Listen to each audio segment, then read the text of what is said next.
Di ba? Ang gwapo ng tatay ko. Smile ka man, smile ka man.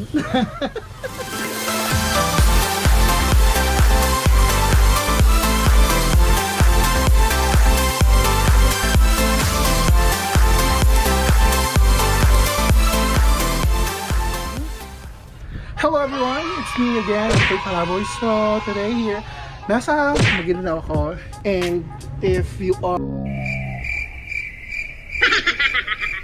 my loyal subscriber, so alam nyo na gumawa ako nung aking first ever vlog sa aming business way back, siguro last year, umuwi ako dito. So this time, gagawa tayo ng part 2, which is yung tinitingnan na namin yung aming barbecue. So, and one tip guys, so before tayo papunta doon sa tindahan, dapat meron tayong apron, hindi madudumi masyado yung damit natin. So, let's go!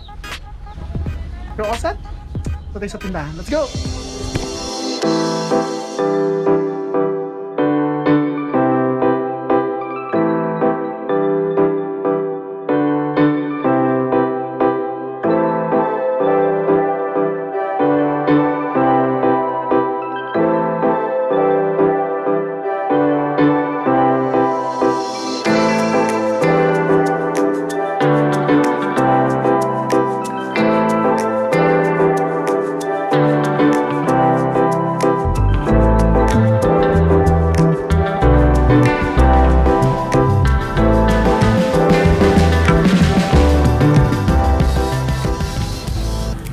So guys, yung ginagawa ni Papa is nag-half cook siya para kung may bibili na, mas madali siyang lutuin.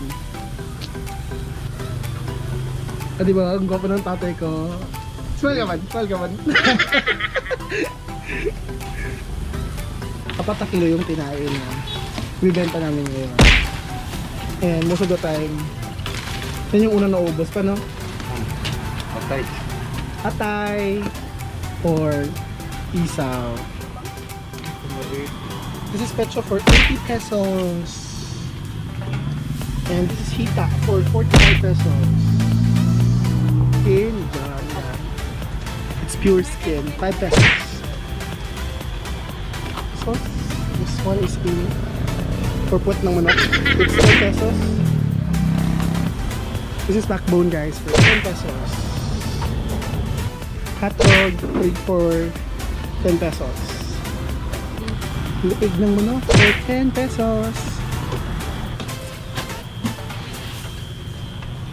Laman. This is laman. Laman for 10 pesos. So, sinunod ni Papa yung batikulon. Gizzard, chicken gizzard. Ito yung paborito ko.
So ayun na nga guys, tapos na ako magtinda.